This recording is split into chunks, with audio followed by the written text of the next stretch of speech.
Menlo gets the ball back as time winds down here in this first half. This might be the final play.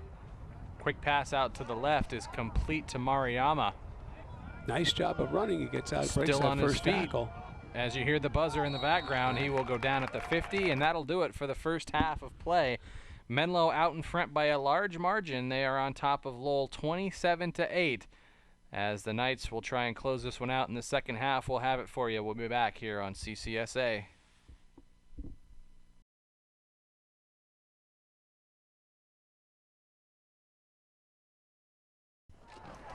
Second half action about ready to get underway. The Menlo Knights fired up as they have a 27-8 lead over the Lowell Cardinals. And Menlo will kick it away to start this second half. And Ray, a successful first half for the Knights. They were able to score early in an onside kick. Oh, it's kicked twice, it looked like. And Lowell will take over. So Menlo practicing the onside kick here. Well, it's a nice opening up there, and they almost got it. And then, as you mentioned, it's kicked again. And, you know, it looks like Lowell's going to get it, but not as close as they originally would have had it. So a situation, the coaching staff close to league play. You want to make sure you have all your plays in the repertoire. So they practiced that one there, almost picked it up. And here on first down, Lowell breaks a big run. This is Torchian again. He is inside the 40-yard line. Well, as you can see, they kind of wall off the defense. You can't find the ball. There's a little crease or seam, and the back finds that and gets into the secondary. So a real nice play. Lowell has moved the ball. They don't have much to show for it point-wise, but they have moved. There's a counter. A lot of misdirection on that play. Yes. But didn't fool anybody, or at least not the would-be tackler. And so in this case, you see people going in a lot of different directions, but the ball carrier ends up making no gain. Ryder Quigley, the man who was none fooled on that play. 2nd and 10. Pitch. Not much room there again, and this time it was Bo Nichols coming from his linebacker position. Well, it looks like, you know, after that first play, Menlo said, okay, no more, and they've kind of shut it down. Let's see if they can do it on third. This is a sweep, and they've got it well covered, and again, no yardage on that one. So 3 successive plays that Lowell has not made anything, and Menlo needs to just stop them one more time here. They have not been a good passing team. That's what you want to force a team to do that is not a passing team. 4th down, and the misdirection is not going to go anywhere. And they did not make anything, and so Menlo holds them after that first, you know, long run. Now Menlo comes up and looks to go ahead and add their lead. Brad Eckert at the stop on that last play, and a handoff goes to Tupou. He is on his feet, still on his feet inside the 35-yard line, and a first down for Menlo. Well, I think if Menlo can just go ahead and get the ball, they'll go ahead and move it. Lowell has had trouble stopping Menlo, but with their, you know, eating up the time as well as yardage, Lowell is happy to keep the ball. They don't have enough players. A late man onto the field for Lowell, but Tupou is running away from that last man on the field, so he picks up a first down. And that's a punishing runner. He lowers his shoulder, takes the defense on, and runs right out of that tackle, and it takes 3 or 4 Lowell defenders to bring him down. So good hard running, nice play. Jordan Williams now in the backfield. And I think they jumped off sides. They did. It's an easy 5-yard pickup. So again, Menlo, when they have the ball, I think they can advance it and probably score. So they need to go ahead and just you know, move the ball. If they have been moving it effectively, just give them the opportunity. And that does give them a first down. Forward in motion. Wickers passing to the left. He's got a man wide open. Into the end zone for a touchdown is Tommy Ford. And that's the way you draw it up. That was a well-designed play. Ford runs right by the defensive man. It's a short roll left. Wickers sees him, puts the ball in there, and like I said, you couldn't draw it up any better. Nice play. And that was the same play that was just a little bit out of the reach, as that kick is blocked with authority. as a bit of a fumbled snap it looked like, and the low PAT is no good. So it's 33-8, Menlo out in front. Perhaps the only thing that's really gone wrong today for the Knights, as they have been in firm control of this game. Well, they decide to kick this one deep, and let's see what kind of coverage they have on it. The runner is going right near the sideline, and that's usually you don't want to run right into the sideline. It forces you either to go out of bounds or cut back, and so you get to use that as a defensive man and use the sideline as another tackler. Chris Ziesler, the stop for the Knights, so it's 1st and 10 for Lowell, trailing 33-8. There's the pitch and the regular base play off that offense. But Menlo, as I said before, has really been able now to stop that the run plays, and they've been doing it very effectively. A lot of times this happened last week with the triple option, and again with the scrum offense that Lowell runs. As they steal the ball. Looks like Bo Nichols has come free with the football, and he is going in for a touchdown, just like that. So never mind the offense. If you can take the ball from your opponent and score, it's going to be effective. Well, we talked about this last week as far as trying to steal the ball near the end of the game when when the defense is trying to get the ball back when you're behind. And obviously they're not behind in this case, but Menlo does a great job of, in this case, Bo does a great job of just stealing the ball. And, there's nobody left. It's a touchdown. So nice play. Oh. Offsides goes Lowell. Well, they were in a hurry to try and block it again. So far, it's the only thing that's really gone right for him. So they are anxious to try and go after this PAT. And this one looks better, and it is up, and it is good. So it's 40-8 now, Menlo. Just like that, they go 2 scores back to back, and have really blown this game wide open. Similar to what they did in the first half. Absolutely. At the start of the game, there were 2 quick scores on defense. First offensive one, and then a defensive interception. A little line drive kick taken by Toby Kwong.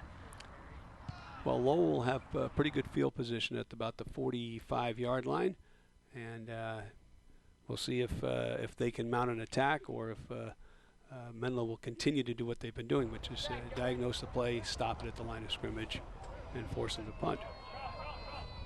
1st and 10 for the Cardinals, and a pitch goes to Ma. Gang tackle made by the Knights, picked up about 6 on the first down play. Well, again, that's the base play, and they have run that pretty well, very successfully when they they've decided to go ahead and stay with that. Now that's the counter off of that. And that's a good-looking play. Hand off to Ma again. He breaks into the secondary, and he's got a 1st down. 2 in a row where they've, had been made big gains and good success. I think what'll probably happen, this is a guess, but I think Menlo will make some adjustments, saying, okay, here's the plays that they've been running. The coaches will, confer, say, hey, this is what we need to stop, and hopefully, you make those adjustments and you stop them. Sweep right. Ma around the outside. I was going to say earlier with the triple option and the scrum, a lot of times when you're the opposing coach, you just want to get to halftime so you can make the necessary adjustments in your defense. And Menlo has done a nice job here adjusting, keeping in their defensive areas. Well, you work all week, and it's hard during the week to simulate what somebody else runs, especially when you run 2 or 3 different offenses. Now that Menlo has seen at least 2 or 3 different offenses these last couple of weeks, and they don't run either of them, so it's hard to go ahead and practice against it. So as you said, Casey, you want to wait usually at halftime, make sure, hey, are these things working? Yeah, okay, then you stay with it. Here's the pass. Forcing them to pass, I think, would be one of the best things to do. They're a running team. And that one comes up well short. Pressure put on by the Menlo Knight defense again. So this will make it a 4th down, 4th and about 12.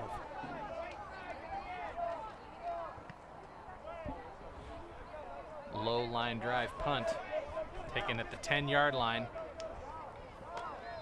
by Menlo. Jack Suter brings it up, and Menlo will start back on offense.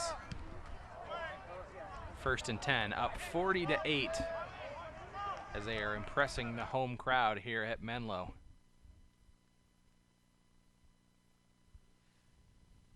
could be an opportunity for the Knights to get all of their players out onto the field. Last week they were in a fight to the finish. Well, we've seen that in other games, Casey, so I think we will see, yes, it's just still the third quarter, but we'll see. Menlo may, we'll see if they can move the ball here, keep their defense off the field. And this is Jonathan Katzman, new quarterback into the game for Menlo, as he is short, picks up a short gain. I think this was going to be an option play. That's what it looks like. You'll see the tailback or the fullback in this case running with the quarterback.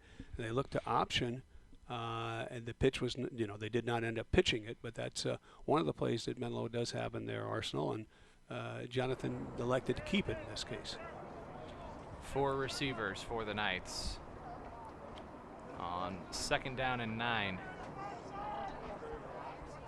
Pete Foster in motion, and they pitch it around the outside up to the 30-yard line and past the 30.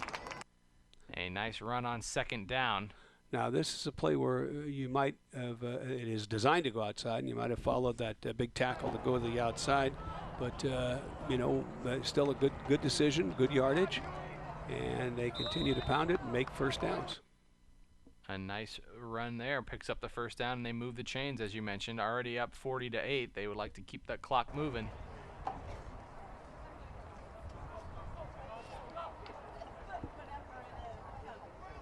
You have to get set here. Okay, now we're all right. And this is the option. Katzman is going to keep it decides himself. to keep it, right. And a nice run on first down. Okay, now that's a play we haven't seen Menlo execute much in their first 3 games, but this is something that they forced the defense to work against or think about. So that was the option left, and here's that pitch again, a quick pitch. Pitch goes to Nakata, and he's got room around the outside, inside the 50 down to the 37-yard line. That was Shuhei Nakata with his second run. And this is the we mentioned before. On the pitch, you want to stay to the outside. So he does. Nakata does a nice job of staying outside and covering up the ball there at the tail end. That was great. So a 1st and 10 for the Knights. An extra man in. Nope. Bringing the 11th. 12th. No, just 11. Okay. And pitch it the other way. Pitch goes to the left side this time. This is Chris Reed, and Reed has room close to the first down marker, and he might have it, as we've seen Reed return a couple punts so far. Now he's in the backfield for Menlo. And the only thing I'd mention, Casey, kind of a coaching point, you want to have the ball on the outside arm. The old saying is you can't straight arm the sideline. So, just for future reference, maybe the backs can think about having the ball and their inside arm is free so that they can go ahead and straight arm, use the straight arm, and the defense can't go ahead and pop the ball or force it out as well. Now, if he could straight arm the sideline, that would be impressive. But you're right. And as you heard towards the tail end of the play, the buzzer sound. Menlo on top 40-8 as they start the 4th quarter. A little bit of movement. Started a little too soon.